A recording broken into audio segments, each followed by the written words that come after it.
Ne termine pas 2025 sans dire merci à Jésus.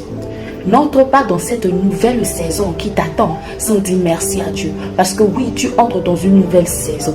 Une saison de gloire. Amen. Une nouvelle ère. Alors n'entre pas dans cette nouvelle ère, dans cette magnifique saison que Dieu te prépare sans lui dire merci d'avance. Dis merci à Dieu.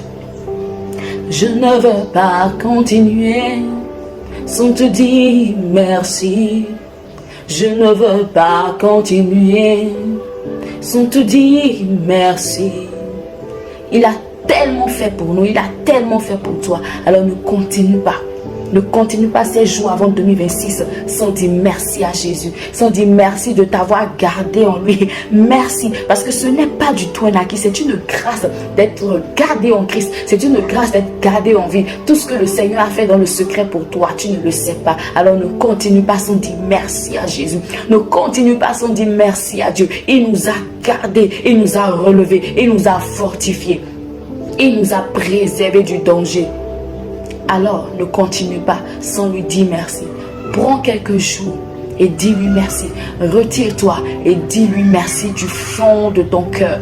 Si tu n'as pas encore pris une retraite, prends une retraite, dis-lui merci. Si ton cœur est rempli d'amertume, si ton cœur est rempli des sentiments qui n'en ont pas Dieu, prends un temps à part, réellement à part, et parle-lui sérieusement. Lis la parole de Dieu.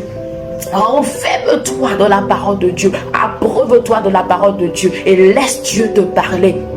Que ces derniers temps avant 2026 soient des temps que tu maximises pour parler avec Dieu, pour communier avec Dieu. C'est très important.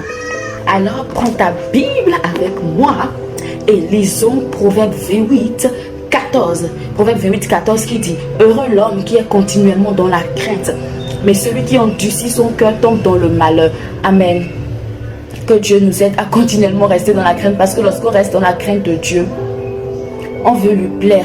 Lorsqu'on reste dans la crainte de Dieu, on veut manifester sa nature. Lorsqu'on reste dans la crainte de Dieu, on ne veut pas avoir en nous des sentiments qui ne l'honorent pas. Donc on fait tout afin de ne pas avoir des sentiments qui ne l'honorent pas. Et lorsqu'on reste dans la crainte de Dieu, qu'on a des sentiments qui ne l'honorent pas, on crie à lui.